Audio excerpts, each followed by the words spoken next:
इसीलिए हम तन करके कहते हैं, हम सीने फख्र के साथ कहते हैं, बतला दो गुस्ताख नबी को गैरत सुन्नी जिंदा है। बतला दो गुस्ताख नबी को गैरत सुन्नी जिंदा है।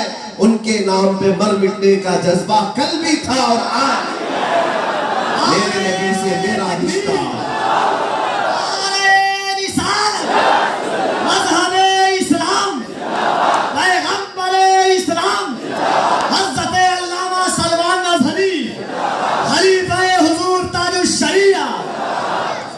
मैं आपको यही दावत देने यहाँ आया हूँ मेरे अजीजों। मुझे सुनने वाले बड़ी जिम्मेदारी से सुने। मैं हंसी मजाक और लतीफे चुटकुले सुना कर जाने वाला नहीं, और ना ही मैं कोई पेशावर मुकर्रिर हूँ कि तुम्हें सुना करके कुछ पैसे वसूल करके चला जाऊँ। बात सिर्फ इतनी है और इतना पैगाम देना चाहता हूँ कि जो भी जिंदगी गुजर गई, हो सकता है दुनिया ने अपनी रंगीनियों में तुम्हें घेर लिया हो, दुनिया ने तुम्हें अलग रास्ते पर डाल दिया हो। ख्वाब खरगोश से बेदार हो जाओ। बची हुई जिंदगी अगर काम में ला सकते हो, मेरे मुस्तफा के कदमों पे रखो। और ये जो दिल की धड़कनें बाकी हैं, लैला मजनू के किस्सों को खत्म करो। इन दिलों की धड़कनों को मुस्तफा करीम के लिए छोड़ दो। एक बार उनके हवाले करके देखो। मर भी जाओगे तो मेरे मुस्तफा करीम सल्लल्लाहु अलैहि वसल्लम की मोहब्बत तुम्हें मरने नहीं देती। नाम खत्म होता नहीं, बेनिशानों का निशान मिटता नहीं, मिटते मिटते नाम हो ही जाएगा। आज तारीख के औराक से मैं चंद बातें तुम्हारे सामने रखना चाहता हूं। इस्लाम को गलबा हर जमाने में हासिल रहा। इस्लाम को ऐसा गलबा हासिल था कि ताकतें बड़ी बड़ी उस जमाने में भी थीं, लेकिन बानी इस्लाम अल्लाह की किताब या रब्बे जुल जलाल की जात, इन मुकद्दसात की तरफ छेड़छाड़ करना तो दूर की बात, आंख उठाने की भी जसारत नहीं करती थी। आंख उठाने की भी जसारत नहीं करती।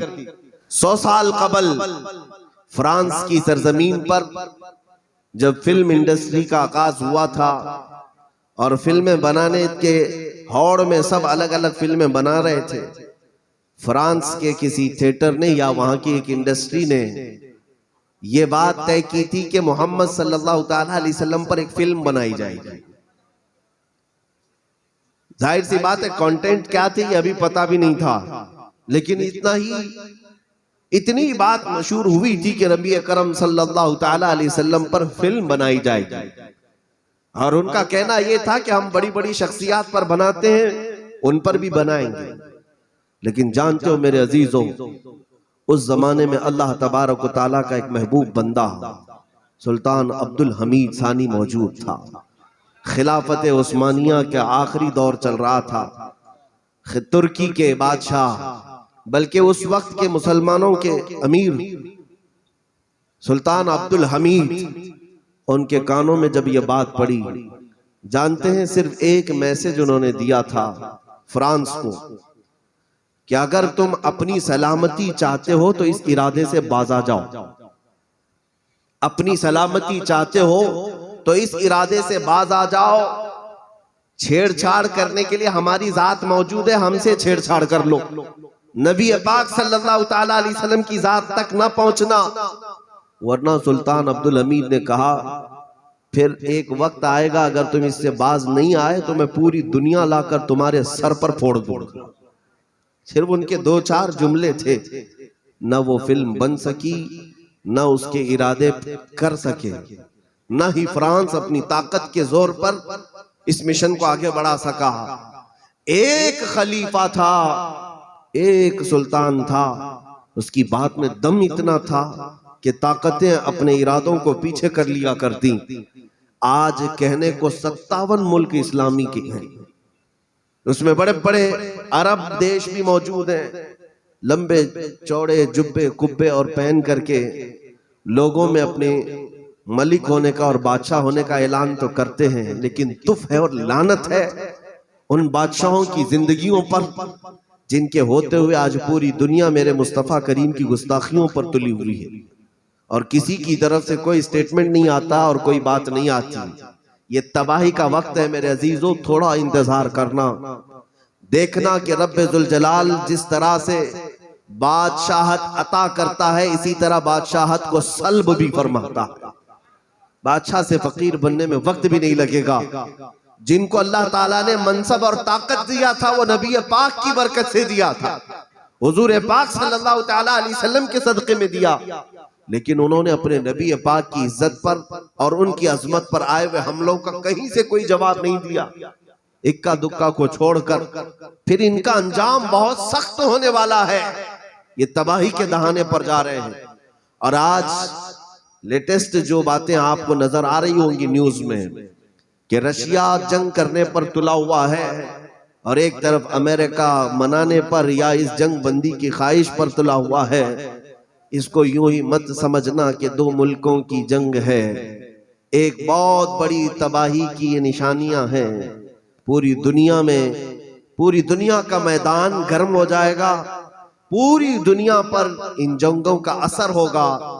और देखना इसी आग में झुलस जाएंगे वो सब जाली बादशाह जो सिर्फ और सिर्फ इस्लाम के नाम पर अब तक रोटियां तोड़ते रहे, सिक्के बटोरते रहे और मुसलमानों की गर्दनों पर हुकूमत करते रहे। इनके सवाल का वक्त करीब है, इनके सवाल का वक्त करीब है।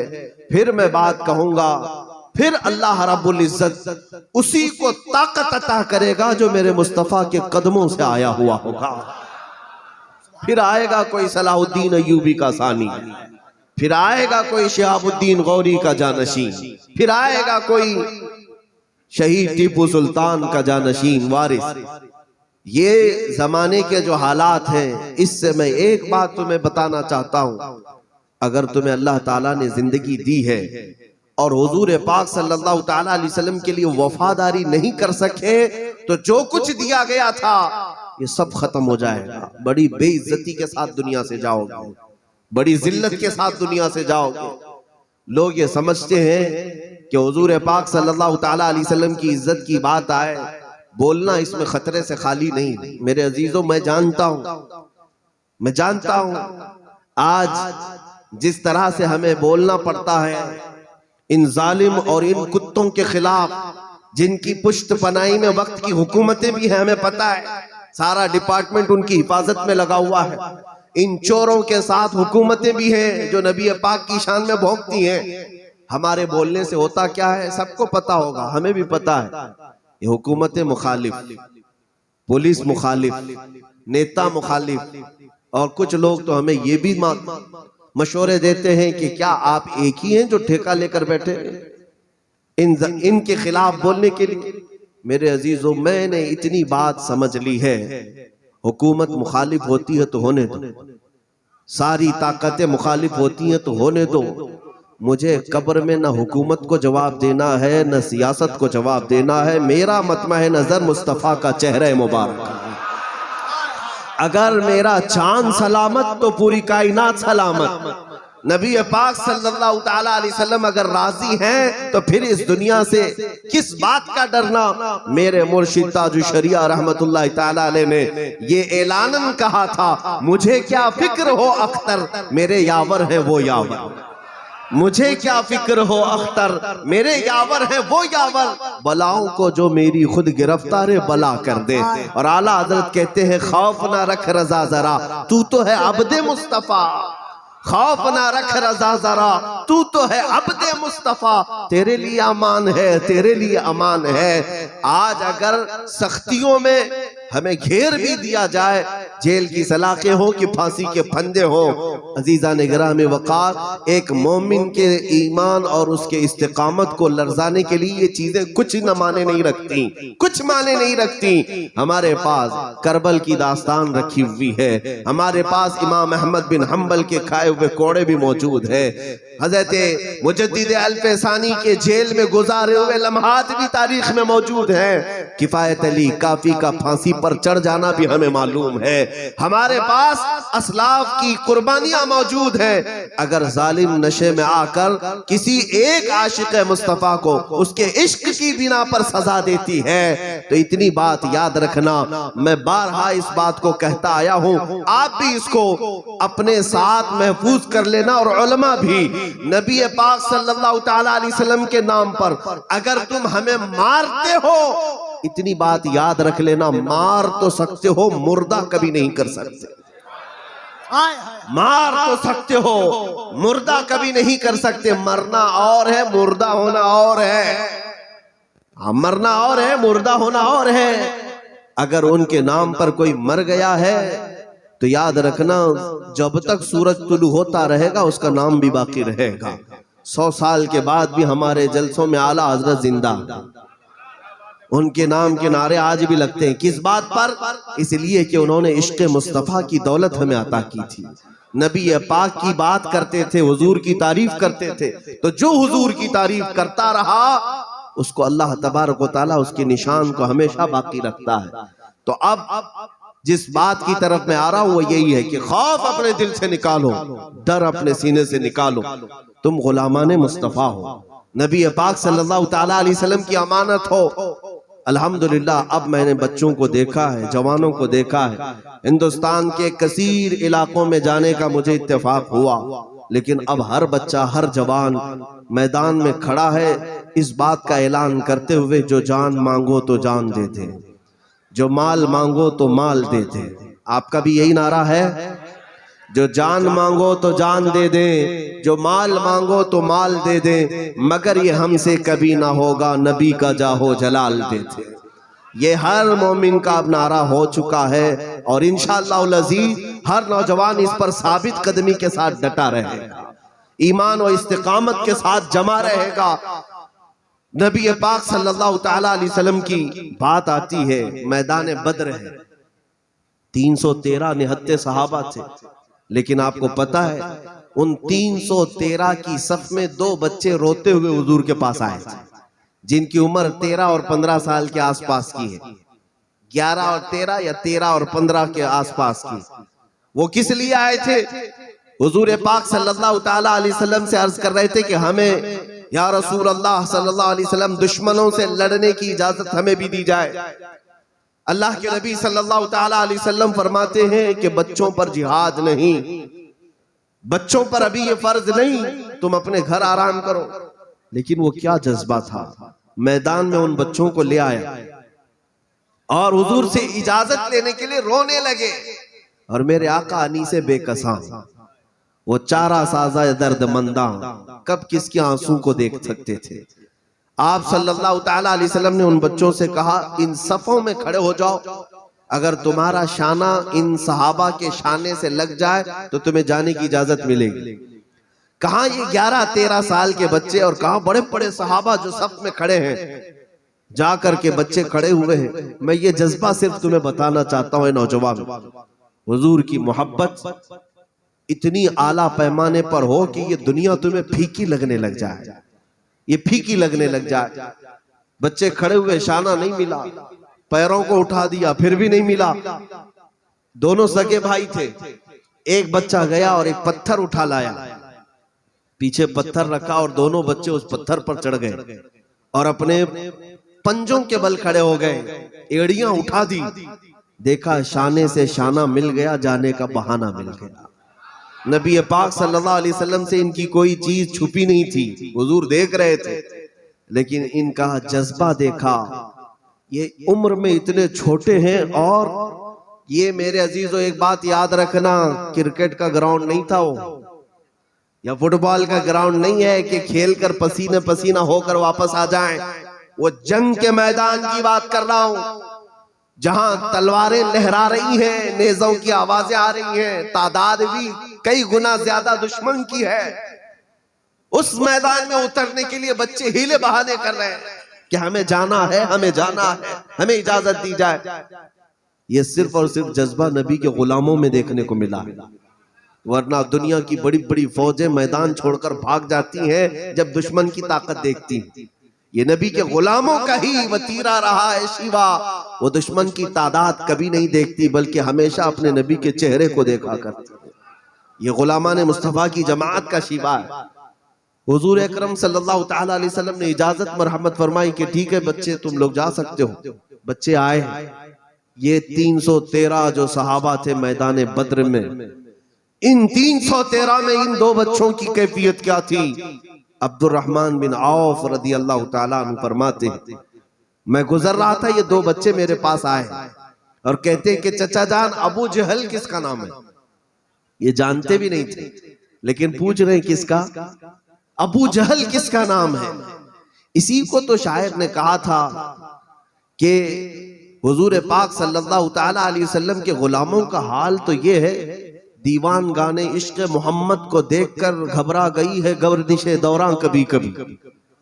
अक्सर इनके जो टारगेट हुआ करते थे वो बड़ी बड़ी ताकतों को हिला दिया करते थे।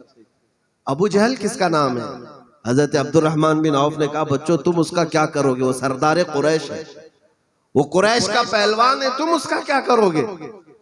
बच्चों का जज्बा सुने, कहते हैं सुना है नबी पाक की शान में गुस्ताखियां करता है, गालियां देता है, हम उसको उसकी हैसियत दिखाएंगे और उसका मजा चखाएंगे।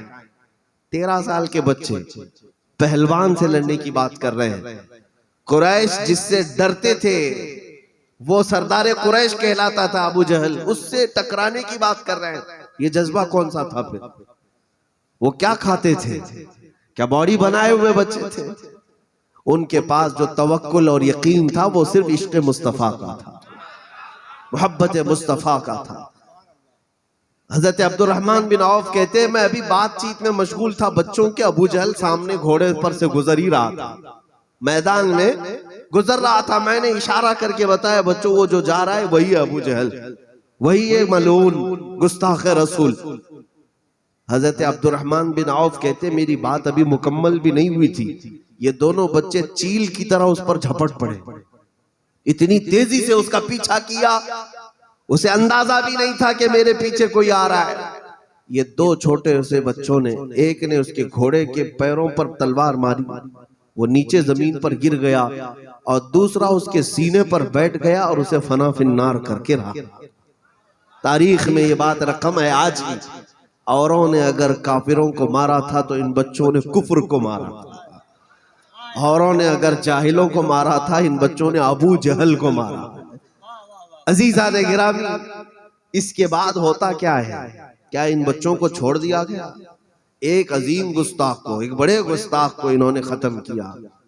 कुफार और मुशरिकीन के खीमे में हलचल तो होती है, दुश्मनों के खीमे में ये बात फैल गई कि हमारा सरदार मारा गया। और मारा किससे गया है, दो छोटे बच्चों से मारा गया है। और ये दोनों बच्चे एक किसान सहाबी के बेटे थे।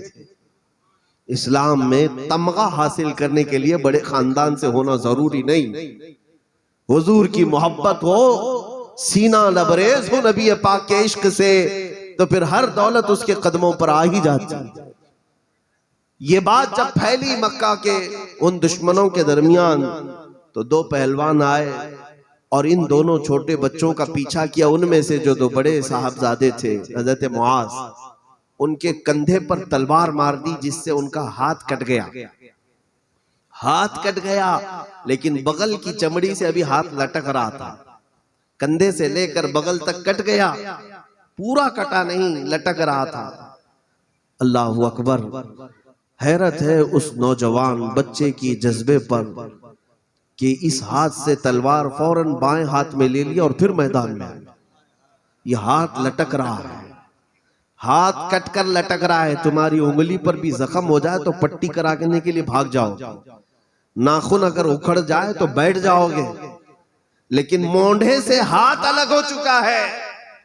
वो बच्चा पीछे हटने को तैयार नहीं, इसलिए कि ये वही लोग थे जिनका ये नारा था, दहन में जुबान तुम्हारे लिए, बदन में है जान तुम्हारे लिए। या रसूल अल्लाह हम आए यहाँ तुम्हारे लिए, उठे भी वहां तुम्हारे लिए।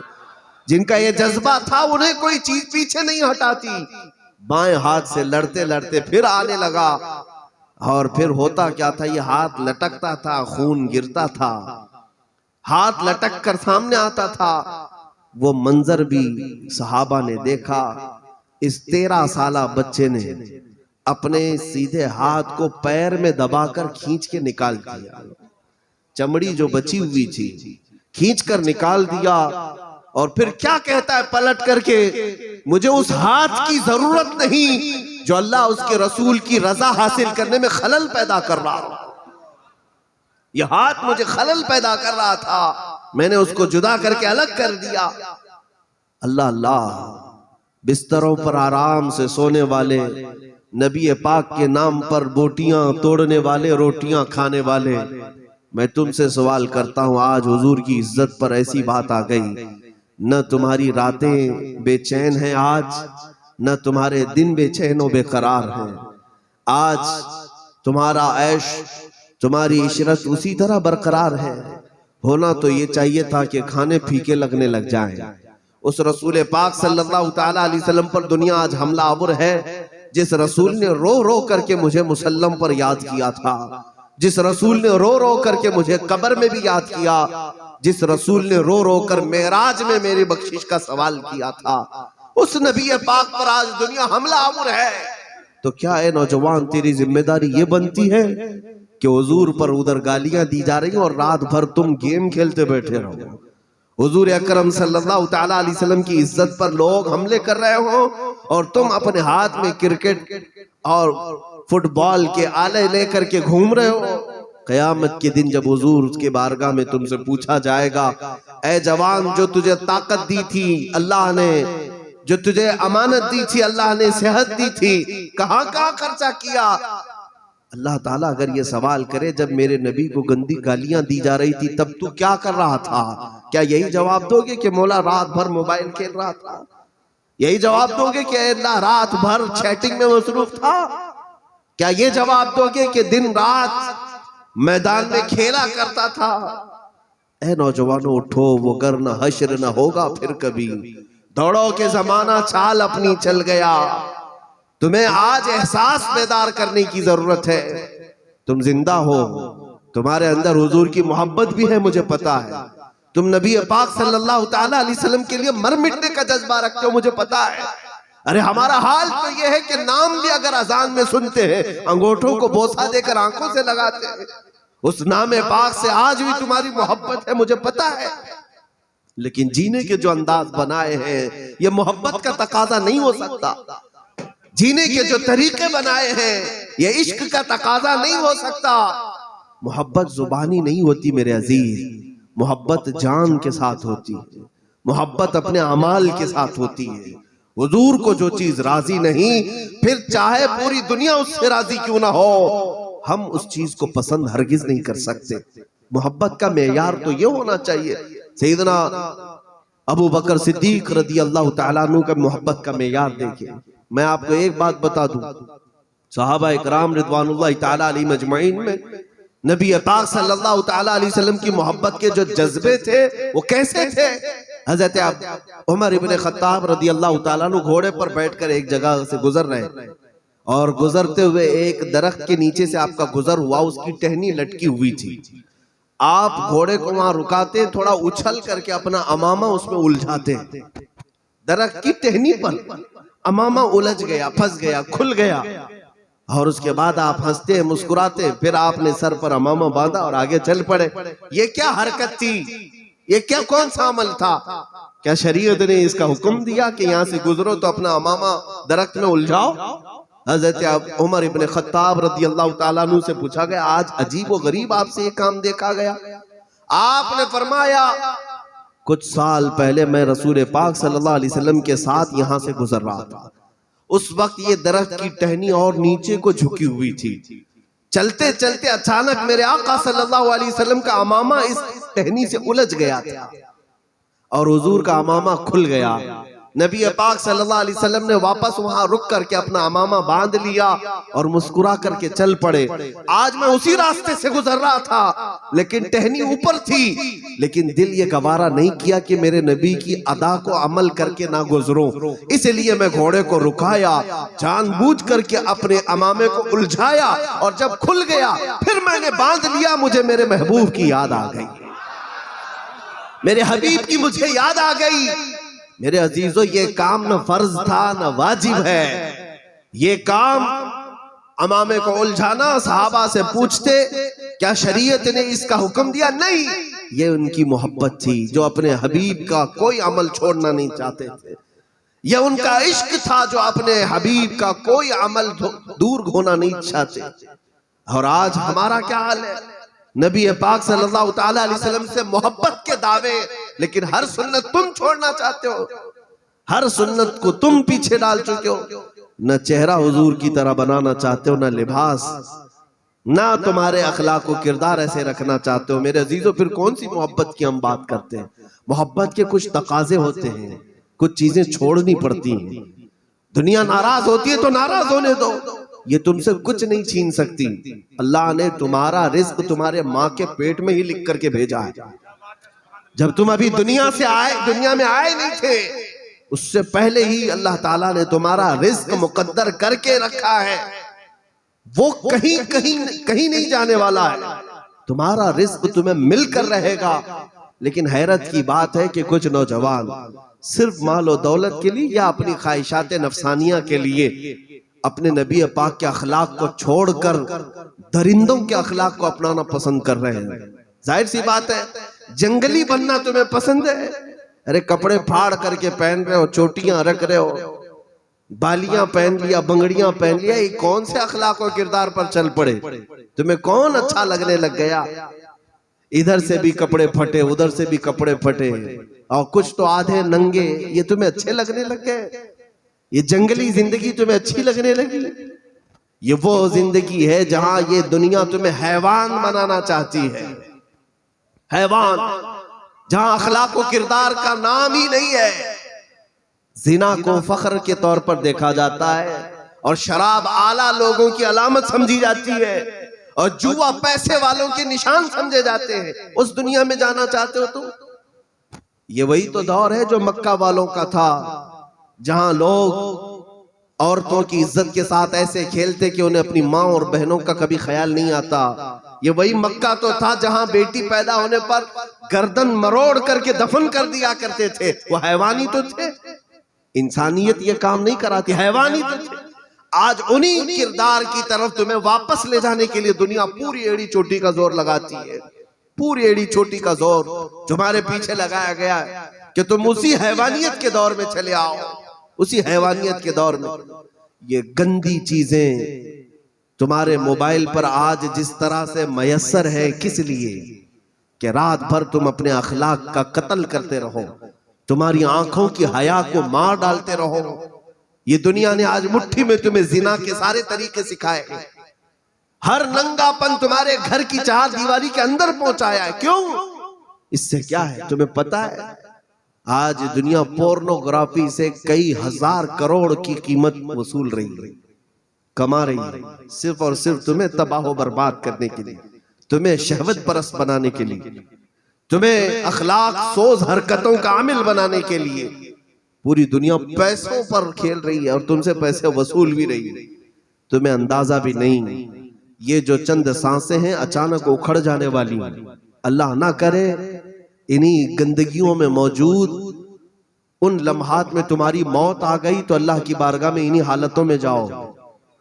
आज तौबा कर लो और इस बात का अहद कर लो कि अब मैं जीऊंगा तो मेरे मुस्तफा की रजा के मुताबिक जीऊंगा, मेरे नबी जैसा पसंद करे मैं वैसा जीऊंगा।